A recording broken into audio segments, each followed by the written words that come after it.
They read Emmett Halloran's will on a raw Tuesday, in a lawyer's office above the bank in Rendell, in a room that smelled of radiator heat and old carpet, and when the reading was finished, the only thing anybody around that table wanted to talk about was the store.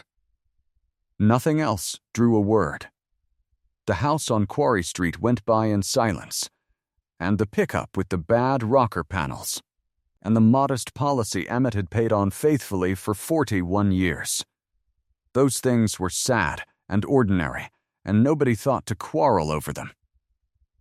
But the store made the whole room go still, the way a room goes still when a card turns over and changes the shape of the game.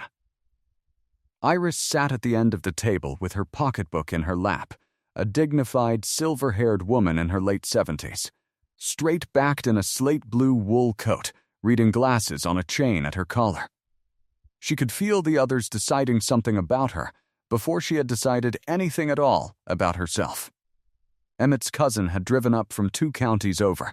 A niece she saw mostly at funerals sat by the window with her coat still buttoned. Her nephew Ross had taken the chair nearest the door, and every one of them had arranged their faces into that soft, careful shape families put on when they have privately agreed that the widow is going to need handling. The Halloran store, the lawyers said, in the flat-voiced lawyers keep for the parts that matter. The store building and the warehouse standing behind it. The ground they sit on. The scale and scale pit at the rear of the property, together with all fixtures and all contents. He looked up over his glasses. That is the entire corner out on the old ferry road. Mrs. Halloran, the store, the warehouse, the land, and everything still inside them. Iris knew, more or less, what that was supposed to mean. She had not walked those aisles in a good while, but she remembered Halloran's the way you remember a relative you have gradually stopped visiting. It stood where the old ferry road ran flat between bean fields, 3 stories of brick and painted frame with a covered porch across the whole front and a loading dock down the side, and behind it a long tin-roofed warehouse gone the color of a rain cloud. Emmett's father had built the first 2 floors. Emmett had put up the warehouse himself and had kept the doors open long past the point where it made any sense to a banker, and then, in his last seasons, he had simply turned the sign, locked the doors, and let the place stand. The road had killed it, not the man. When the 4-lane came through, the state ran it 2 miles north of the old ferry road, and everything that had ever driven past Halloran's on its way to somewhere else stopped driving past. The feed trade went to the elevator by the interchange. The hardware trade went to the big lighted store in the county seat. What was left came in at the rate of 5 or 6 people a day, mostly to talk, and Emmett had gone on ordering, and gone on stocking, and gone on writing every last item down in his ledgers as though the road were coming back. Her nephew caught up to her before she reached the stairs. It was her nephew Ross, a heavy-set man in a quilted flannel jacket, truck keys jingling in his fist, and he had the particular tenderness men use when they have already made up their minds about you. "Aunt Iris," he said, steering her slow toward the landing with a hand hovering near her elbow, "I don't want you losing 1 night of sleep over that place. It's a hazard. It's taxes and insurance, and some fool getting in there and going through a rotten floor, and then it's you they come after. Let me take it off you. I know a man." "What man?" Iris said. "Fella named Prater. He clears buildings, estates, closed businesses, that kind of thing. He takes the whole mess off you by weight, hauls it, sweeps the floors, and then you've got a clean lot you can sell to anybody who wants the frontage. You wouldn't have to lift a finger. You wouldn't even have to drive out there and look at it. I might want to look at it. There's nothing out there to look at but grief, Aunt Iris. Mouse dirt and mildew and 40 years of stuff nobody would buy when it was new. Why put yourself through that?" He said it kindly. That was the part she kept turning over afterward, driving home with the heater ticking and the fields sliding past gray and stubbled. Every one of them had said it kindly. Not one of them had said, "Come out with me and let us see what is there." They had all skipped straight from the reading of the will to the disposal of it. The way you skip past a page you have decided in advance you already know the contents of, and it did not appear to have crossed a single mind at that table that the woman at the end of it might want to read the page herself. She drove out to the store the next afternoon, alone, and she did not tell anybody she was going. The weather was doing what it does out there in that part of the year. A wall of storm cloud had stacked itself over the north fields, blue, black, and heavy as a bruise, and beneath it the low sun had found a gap and was pouring long gold light straight down the ferry road, so that every fence post and bare tree stood lit on one side and black on the other. The store came up out of that light the way a ship comes up out of fog. 3 floors of it. Brick to the second story and painted board above, the paint gone the color of weak tea. Plywood screwed over the 2 big front windows. The porch roof sagging at one end, where a post had been backed into by somebody's truck decades ago, and never quite straightened since. Iris parked on the gravel apron and sat a minute with her hands on the wheel. The place looked exactly the way everybody in the family had described it, and that was the strange part. It looked like a ruin. It looked like a liability, standing there in that gold, streaked with rain and lichen, weeds up through the loading dock boards and a bird going in and out of a broken pane on the 3rd floor. It looked like the kind of building people drive past and say, "Somebody ought to do something about that." And Emmett had spent 51 years of his one life inside it. The key was on the ring the lawyer had handed her, an old flat brass one worn shiny at the bow. It turned hard, and then it turned. The smell came out at her before the light got in. That was the thing that undid her, standing in the doorway with her hand still on the knob. Oiled floorboards, cold iron, kerosene and twine and burlap and boot leather and pipe tobacco, and under all of it the faint, sweet dust of cardboard that has sat undisturbed a long, long time. It was the smell of Emmett's coat every evening of their married life, the smell that had come into her kitchen at 6:10 for 5 decades, and it hit her broadside in a dark doorway on an empty road, and she had to stand a moment with her eyes shut before she could go in. The inside was not what the family had prepared her for either. It was not squalor. It was order. The floor ran back 100 feet into the dark, oiled boards worn into 2 shallow paths by a century of feet. Down the right-hand side ran the counter, 40 feet of it, worn to satin, the brass bell still sitting at the near end and the till standing behind it. Along the left rose the wall of small drawers, hundreds of them, oak fronts and brass pulls and little card holders, floor to ceiling, every one of them lettered in a careful, upright hand. Behind the counter the shelves climbed to the pressed tin ceiling with a rolling ladder still hanging on its rail. And running back into the dark, each aisle stood under a small enamel plate hung from the ceiling on wire, and every plate carried a number. Aisle 1. Aisle 2. Aisle 3. On back into the gloom past where the daylight reached, numbers hanging in the dark like buoys marking a channel. Iris walked in as far as the counter and put her hand flat on it.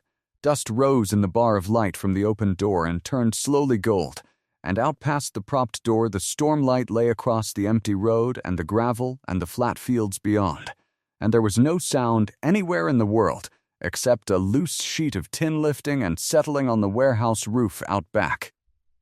"Well, Emmett," she said out loud, to the whole cold 3 floors of it, "what in the world did you do?" She got no further than aisle 4 that first evening, because the light went. She walked back along the counter with her hand trailing on it and found the cast-iron switch box by the office door and threw it, and nothing happened at all except a small, dry snap of the switch, and she understood that the power had been off out there since before the funeral. But she had seen enough on the way to the switch to know that the word everyone had used for this building was the wrong word. Junk. is loose. Junk sprawls. Junk is a thing that has fallen down and been left where it fell.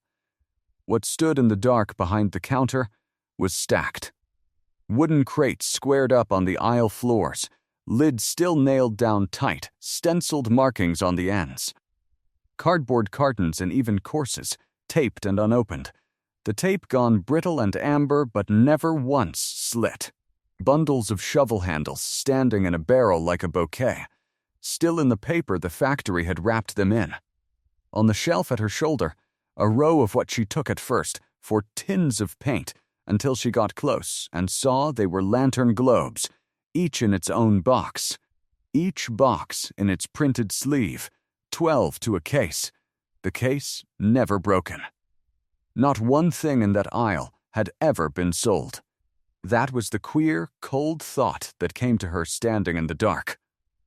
Not one single thing in that aisle had ever been carried out that front door by anybody. Iris went home that night and sat a long while at her kitchen table without turning on the television. Ross came by at 9 the next morning with 2 cups of gas station coffee and a man behind him. "Aunt Iris, this is Vaughn Prater," he said. "The fella I told you about. He's out of the city, but he does a lot of work in the county. He drove over first thing, special, so you wouldn't have to wait on him." She would remember that phrase later. So you wouldn't have to wait on him, and turn it over and look at the underside of it. At the time, she only opened the door and stood back and let them into her kitchen, and put the store key on the table where she could keep her hand near it. The man Ross had brought was the liquidator Vaughn Prater, a lean man in a canvas barn coat, a clipboard under one arm, and a laser measure riding in his palm. And he took the offered chair and did not touch the coffee. He was courteous in the way of a man who has practiced it. He said he was sorry for her loss, and he said it well enough that she nearly believed it. Then he laid a folder on her kitchen table and turned it around to face her. Already open, already tabbed, and Iris understood that the folder had been made up before he ever got in the truck. "Mrs. Halloran," he said, "I'll be straight with you, because I think that's a kindness. What you have out on the ferry road is a building at the end of its life full of merchandise that has no market. It is not a store anymore. It is a container. My business is emptying containers." "All right," Iris said. "There's about 40,000 square feet under those roofs counting the warehouse. Structure's tired. Roof's gone on the north end. Every day it stands, it costs you insurance and it costs you exposure. I clear the contents to a broom-swept floor, I haul everything, I handle the disposal tickets, and I pay you for the privilege." He turned a page. "Contents purchased in bulk, as is, by weight. I estimate the tonnage from the walkthrough. I write you one check for the whole lot on signature, and my crew is on site Monday and gone by Friday. And the building. You'd be free to sell the ground clean. That's when the frontage is worth something, and I know parties who'd look at it." He smiled, small and even. "I'll be honest with you again. The dirt is where your money is. Everything standing on it is weight you're paying to keep." Iris looked at the figure written at the bottom of the page. It had a comma in it. It was, she thought, roughly what a decent used car cost, offered for 3 floors and a warehouse, and every last thing her husband had spent his life gathering. And she noticed that when she looked up, both men were watching her face for gratitude. "Why Friday?" she said. Prater did not blink. "Crew availability. I've got trucks and men booked out weeks in advance, and I've got a window right now because a job in the next county fell through. If I lose that window, I'm looking at spring, and honestly, ma'am, that roof does not have another winter in it." "Aunt Iris," Ross said, "you're not going to get a deal like this twice." "That may be so," Iris said, and folded her hands. "How do you price it, if you don't mind my asking?" "By the ton, you said." "By the ton." "Mixed goods, mostly steel and cardboard and glass. Some of it goes for scrap value, most of it goes to the landfill, and I take that loss because I make my margin on the volume and on doing it fast." He said it with the fluency of a thing said 100 times, which is exactly the way a true thing sounds, and also exactly the way a rehearsed thing sounds. And Iris, who had kept the household books for 50 years, had learned the hard way that the two are not distinguishable from tone. "So the more it weighs," she said, "the less you'd want to give me for it." There was a small pause, no longer than a breath. "That's the arithmetic of hauling, yes, ma'am. And if a thing in there happened to be worth something on its own, that wouldn't change the price, because you're paying by the ton and not by the piece. Nothing in there is worth anything on its own, Mrs. Halloran," he said it gently. "I've done 400 of these. I know what's in a country store." "Well," Iris said, "then you know more about it than I do, and I've been married to it for 51 years. Ross laughed too loudly, the way people do when they want a moment to end. Prater smiled, and did not. She told them she would want to walk the building first. Prater said certainly, and that he would need to do his own walkthrough anyway to firm up the tonnage, and would Thursday suit. Ross said Thursday suited fine. Nobody asked Iris whether Thursday suited her, and she let that go by too, and made a note of it in the place where she kept such things. They walked the store on Thursday morning with 2 flashlights and a battery lantern Ross brought from his truck, and it took the better part of 3 hours. And Iris spent most of it watching Von Prater instead of the merchandise. He was very good. He kept up a low, steady commentary the whole way, and every word of it worked in one direction. "This is all water damaged. That's a total loss. Mice have been in this. You can smell the mold in here, ma'am. You don't want to breathe that." He had a way of putting his flashlight beam on the worst thing in any given aisle and leaving it there while he talked, so that the eye went where the light went and the rest of the aisle stayed dark. Iris noticed it about the 8th time he did it, and after that she stopped looking where he pointed and started looking where he did not. And he was writing. That was the other thing. He would say a shelf was worthless, and then stand with the clipboard braced on his forearm and make 3 or 4 lines of notes about it, and a man does not take 3 lines of notes on a shelf of garbage. Twice he stopped and put the laser measure on a stack of crates and read the distance and wrote that down too. And once, on the 2nd floor, at the head of an aisle where the enamel number plate read 14, she saw him lift a corner of oilcloth off a pallet, look under it for the better part of a minute without saying one word, and set the oilcloth back exactly as he had found it. He did not mention aisle 14 in his commentary at all. At the back door he asked, casual as weather, whether the scale out there still worked. "The scale," Iris said. "Platform scale in the back lot. Grain scale, from the look of the pit." He was already writing. "Deck's cracked. It'd be an expense to pull it. I'd take that off your hands too, at no charge to you, since we'll have the equipment on site anyway." Iris looked past him through the doorway. Out in the back lot, in the flat gray light, the old scale lay half under the weeds with its concrete pit and its little iron-roofed weighhouse standing beside it, and the gravel around it was packed hard and shining, worn down to a smooth pale track by something considerably heavier than weeds. That afternoon, Iris called the power company and had the electric turned back on in her own name, and paid the reconnect fee out of the grocery money and did not mention it to anybody. The lights came up the following morning at 10 o'clock, 3 floors of them at once, in long strung rows down the ceilings, and the whole inside of Halloran's came out of the dark like a photograph, coming up in a tray. She went to the office first, because that was where Emmett had been, and because a woman who has kept books all her life knows that the truth of a business is never on its shelves. It is in the back room, in the handwriting. The office was a glassed-in box in the corner behind the counter, no bigger than a pantry, a roll-top desk, a swivel chair with the varnish worn off the arms, a coat hook with his gray work coat still hanging on it, a calendar from a feed company on the wall with the pages left as they were on the last day he had come out. There was a cold cup on the desk with a ring dried in the bottom of it, Iris sat down in his chair and put her hands on the desk and breathed for a while. Then she turned around and saw the ledgers.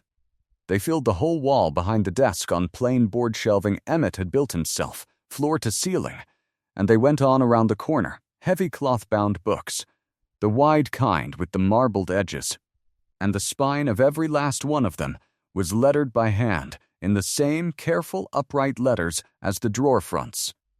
She counted the first shelf and then stopped counting and just looked. There were more than 50 of them. There was one for every year the store had been open, and beside those there were others, thinner, with words on the spines instead of dates. Purchases, returns A&D shorts, accounts, aisle index. She pulled the newest of the yearly books down first and opened it flat on the desk and put on her reading glasses. It was the neatest set of books she had ever seen outside of a bank, and she had seen the inside of a bank. Every page ruled by hand where the printed rule ran out. Every entry dated. Every figure in that small, upright hand. The ones and sevens crossed the old way. Columns running down the page as even as fence posts.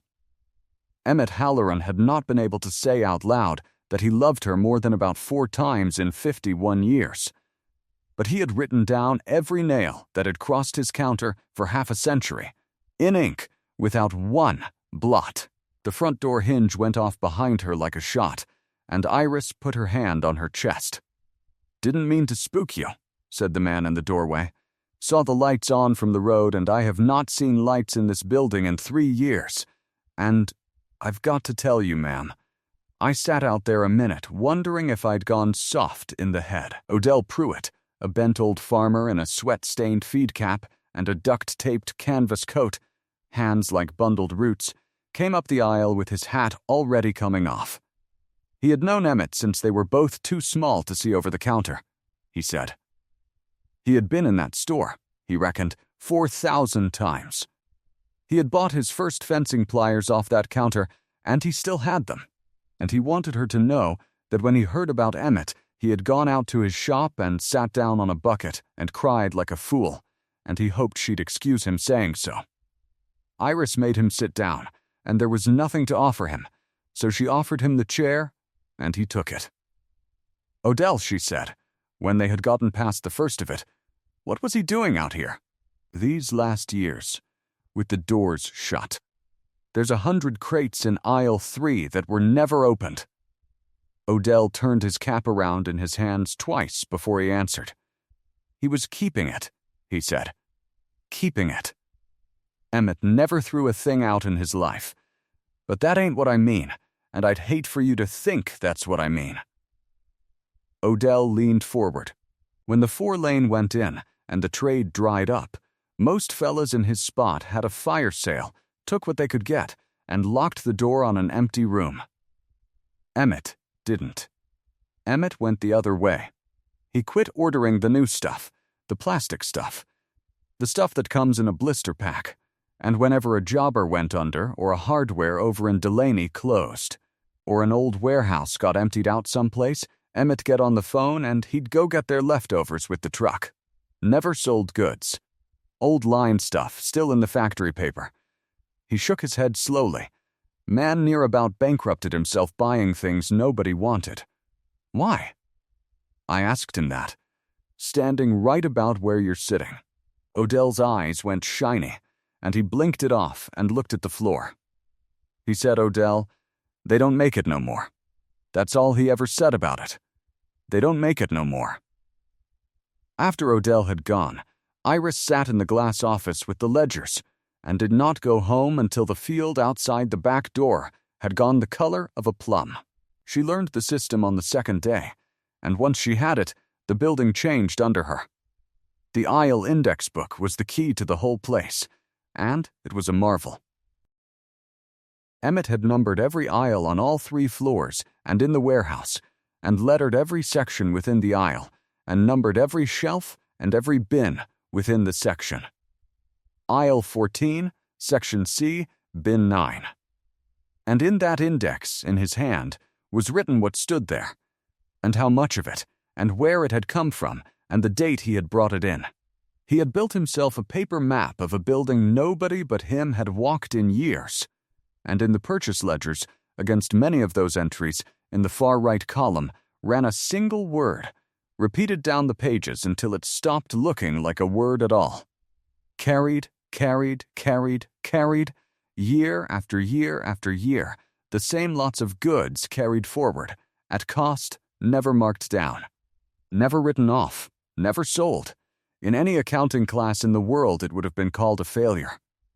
It was the exact page a banker would have pointed at, and it was. Iris understood. Precisely the page Von Prater had assumed was in that office without ever needing to open it. Dead stock. That was the term of art. Every one of those men had a word for it, and the word meant worthless. But Emmett had gone on carrying it, not out of neglect and not out of muddle, because a man who dates every entry is not muddled. He had carried it on purpose, for decades, the way you carry something for somebody who is going to need it later. On the fourth night, she found the other thing.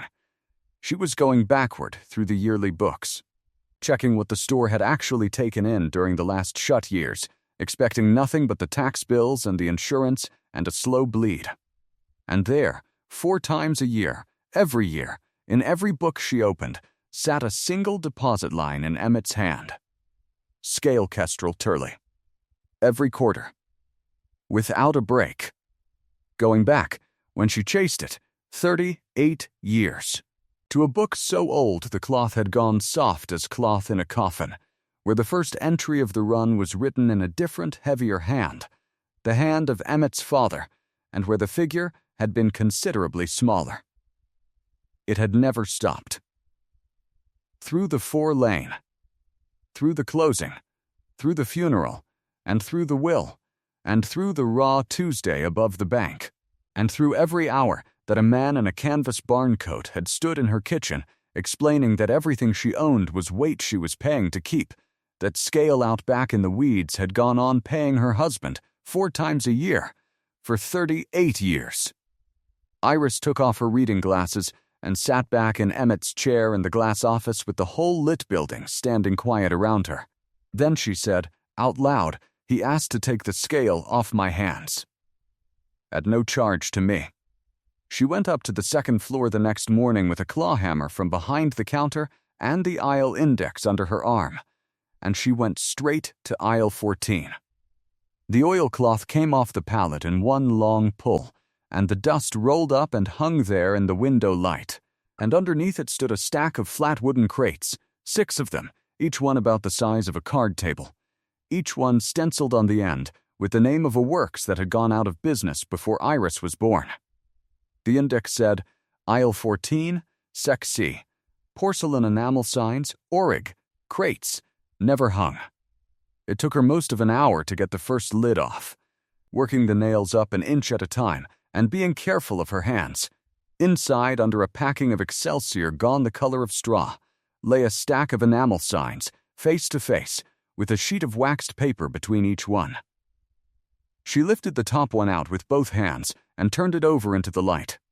It was a rich, deep blue, and the white lettering on it stood up glossy and perfect, and the colors were as clean and as wet-looking as the day the works had fired them.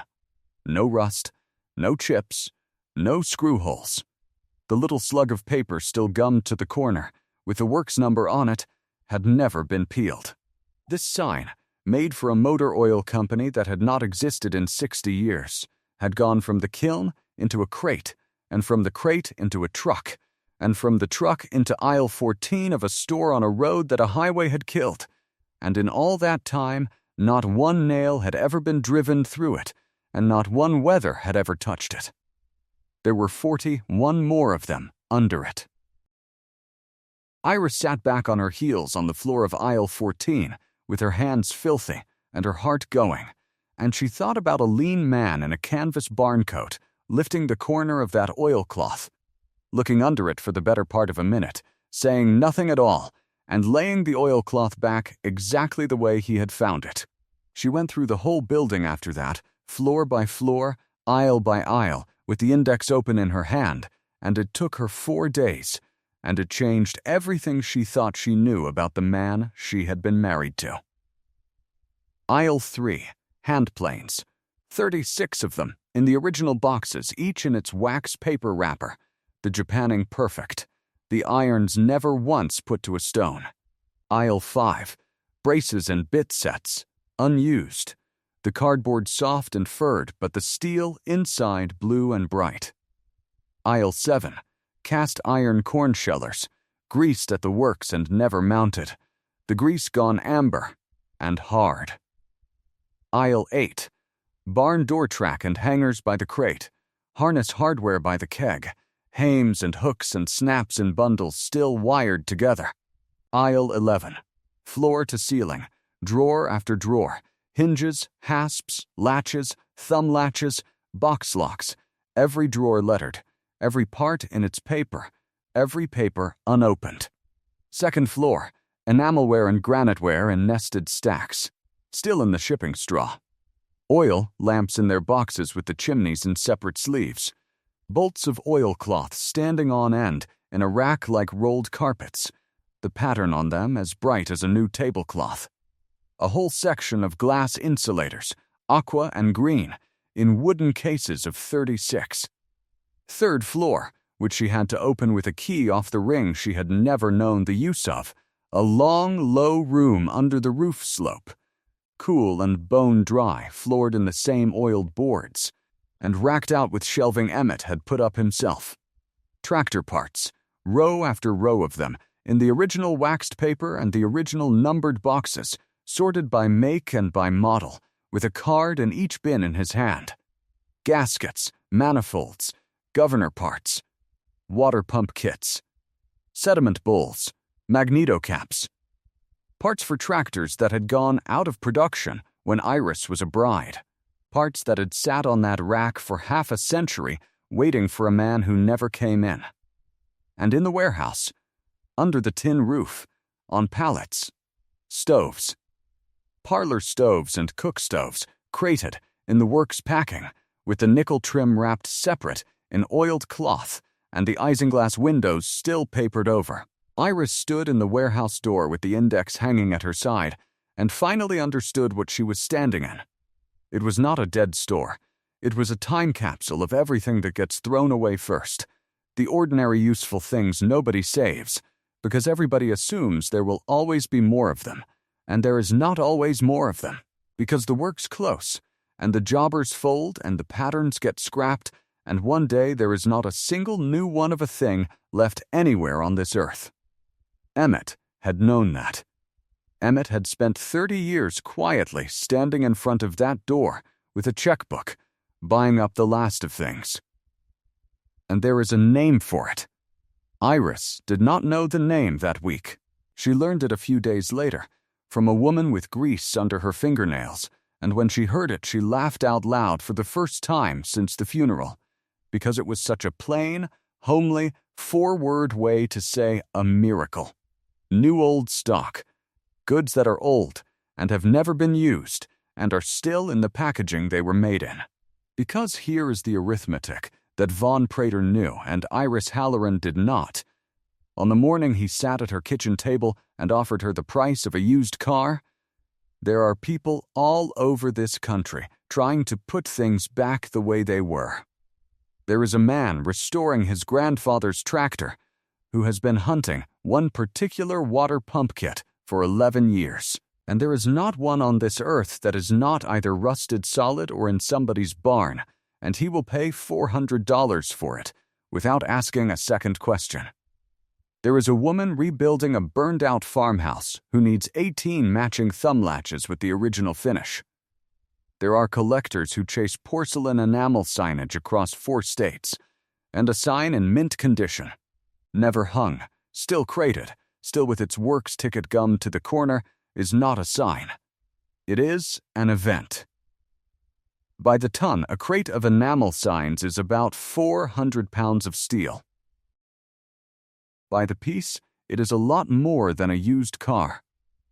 Iris walked back down through her building in the failing light, past the aisles with their numbers hanging in the dark, and she was doing sums in her head the whole way, and the sums kept coming out wrong, and she kept having to stop and start them again, because she had never in her life been asked to think in those figures. Then she reached the counter and stopped, and the other half of it went through her like cold water. He knew. Every piece of it came back at once and fitted itself together on the way. Prater had lifted the oilcloth in aisle 14 and looked under it for a full minute and never mentioned aisle 14 again. He had put his flashlight beam on the water-stained corner and left it there and talked while the rest of the aisle stayed dark. He had taken 3 lines of notes on shelves he called garbage. He had run a laser measure over stacks of crates, which is not how you estimate mixed tonnage, but is exactly how you estimate how many trailers you will need. He had asked, on his way out the back door, whether the old scale still worked, and offered to remove it at no charge to her. And she had checked the courthouse and had gone up those stone steps like a woman with a rock in her shoe. And a clerk had pulled the book, and there it was, a memorandum of the scale lease, recorded, public, indexed under the Halloran name, filed 38 years ago, and never once released. It had been sitting in the courthouse the whole time for anybody to read, anybody at all who was willing to spend a morning reading. That was all it had ever cost. He had not come out to the ferry road to haul away a widow's junk. He had come out to buy a warehouse full of new old stock and a recorded income stream, sight, unseen, and by the ton, from a woman everybody in 3 counties had already agreed was not going to look, and his crew was coming Monday. Iris called Odell Pruitt that night and asked him one question.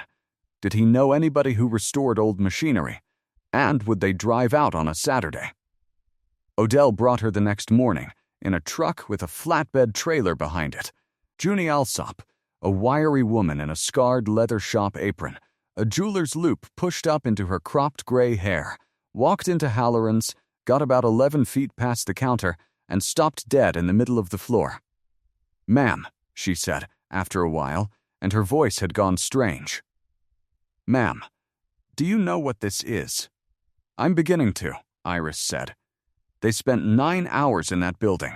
Junie went up one aisle and down the next with a flashlight in her teeth, saying nothing for long stretches, and then saying things Iris wrote down. On the 3rd floor, in front of the tractor racks, she stood and pressed both hands flat over her mouth for a good half-minute.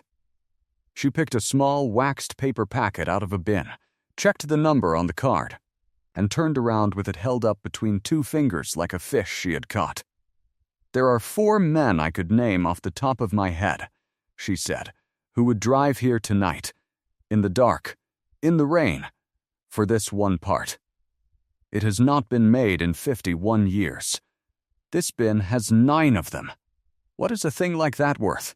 Whatever the man who has been looking for it since he buried his father says it's worth."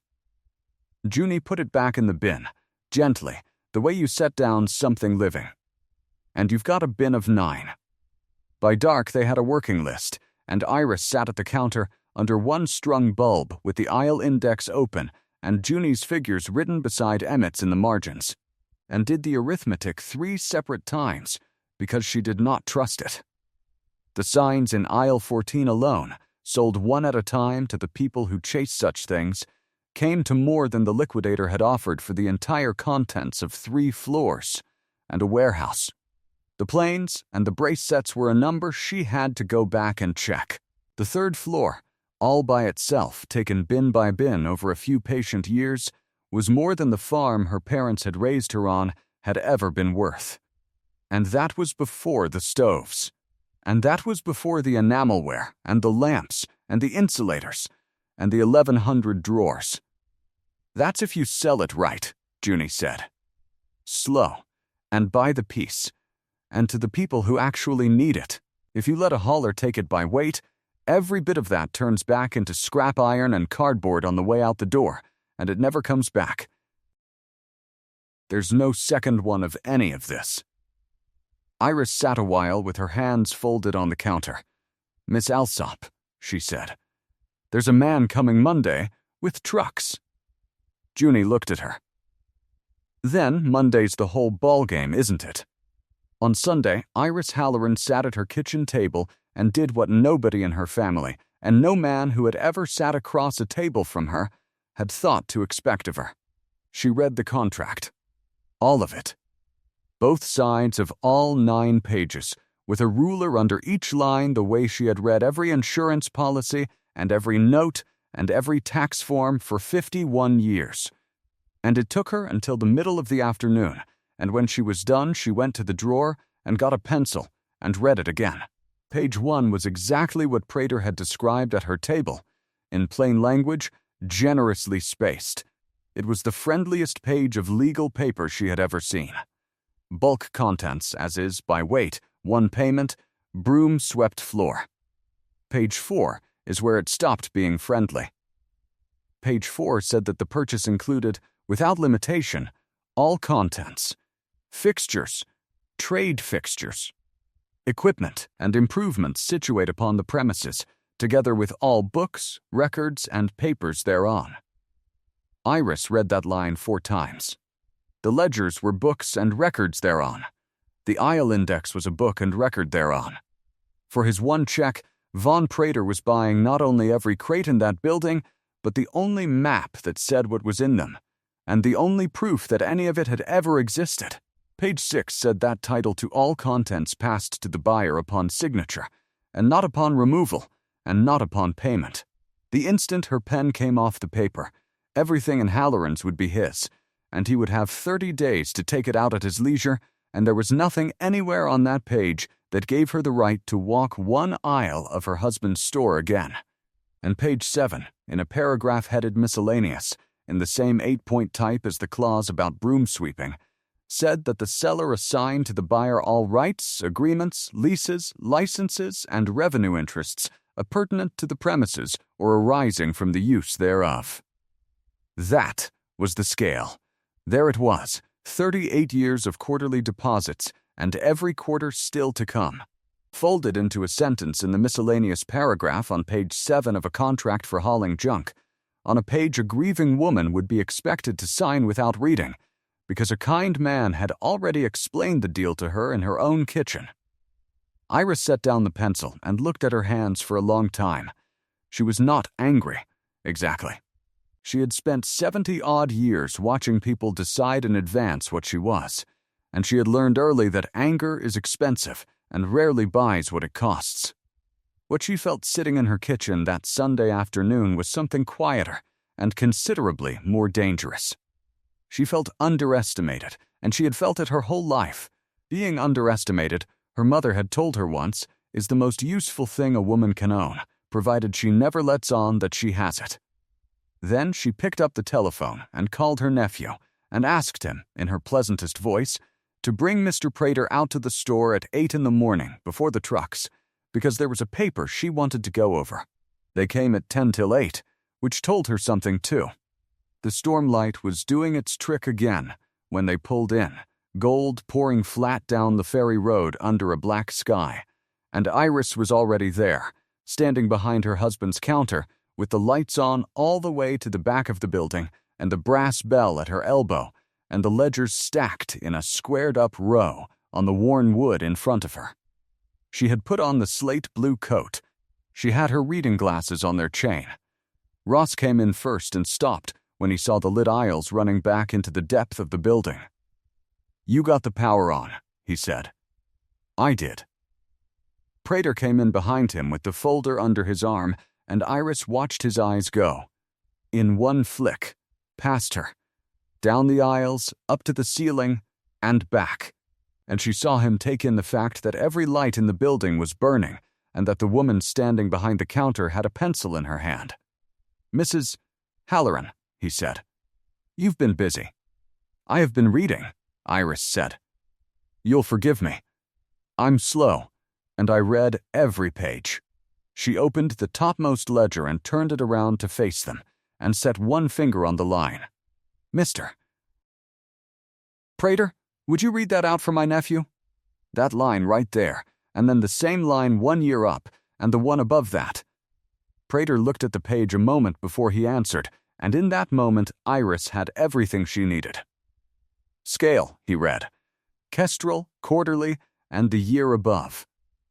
The same. It is the same for 38 years, Iris said. It was recorded at the courthouse a good while before you were in this business, Mr. Prater, and it has never been released, and it is indexed under my husband's name where anybody willing to give up one morning of their life could find it. I gave up a morning. She turned the ledger back around and squared it with the others. You asked me if the scale still worked. You offered to haul it off at no charge to me. Aunt Iris, Ross said. What is she talking about, Vaughn? Prater did not look at him. He was looking at Iris, and something behind his face had gone very still and very busy at the same time, the way a man goes when he is rapidly rebuilding a plan.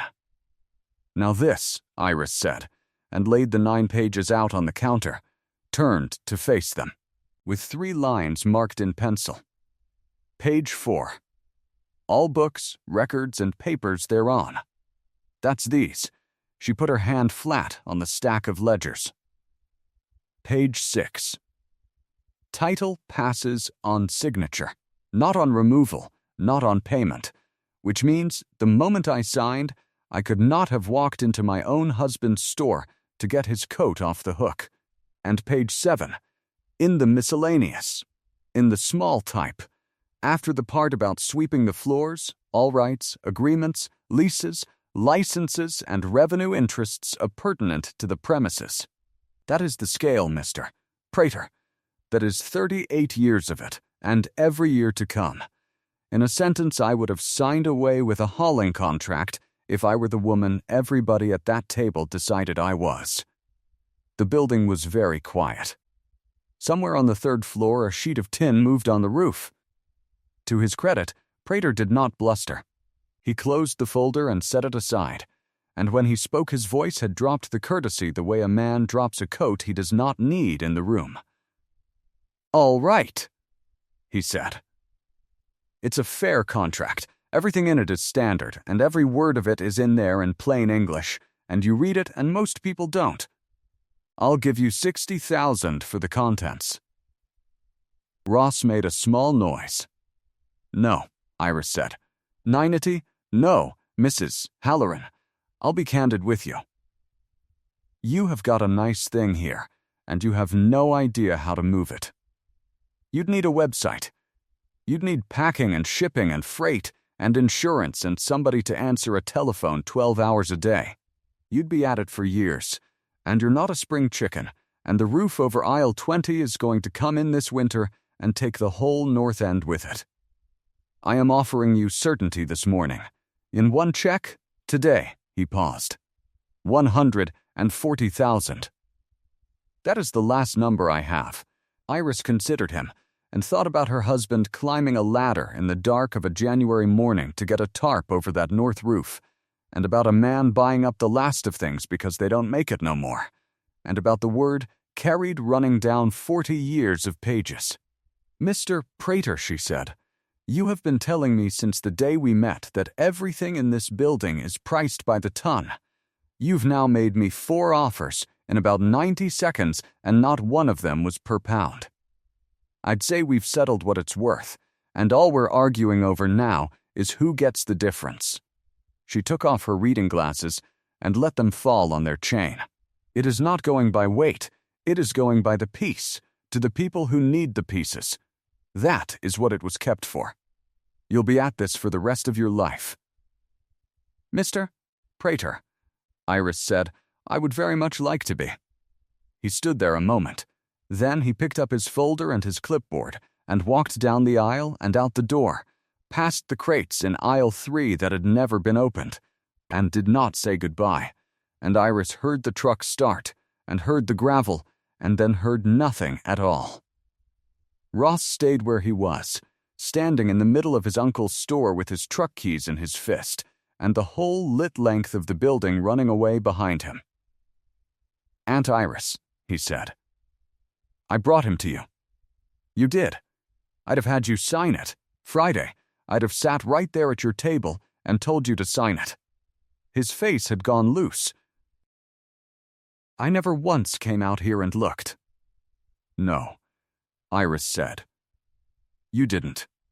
She let that stand exactly as long as it needed to stand, and not 1 second longer, because she had loved his mother, and because she had never in her life found a use for cruelty. Well, the door's open now, and there's 100 crates upstairs that need a man who can swing a pry bar, and I can't do the 2nd floor by myself. You want to be useful? Be here at 8. He was there at 8. He was there most Saturdays after that for 2 years. They did it slowly, which was the whole point of it. Junie Alsop took the 3rd floor, because the tractor people were her people, and every part that left that building left with its bin card copied and its number checked against Emmett's index.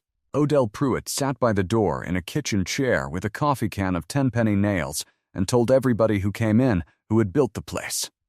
Ross learned to open a crate without splitting the lid, and then learned to photograph what was in it, and then, to the astonishment of everybody including himself, learned to write a listing that made a stranger 4 states away want a thumb latch. And the people came. That was the part nobody in Rendell believed until they saw it with their own eyes. Word went out on the boards where restorers talk, and it went out fast, because a sealed store full of never-sold goods is a rumor those people have been chasing their whole lives. They came up the old ferry road in trucks and vans from 6 states, and they stood in the doorway and got quiet the same way Junie had, and more than one of them, grown men in their 60s, had to go back out and sit in the truck a minute. Iris ran it off the counter, the way Emmett had.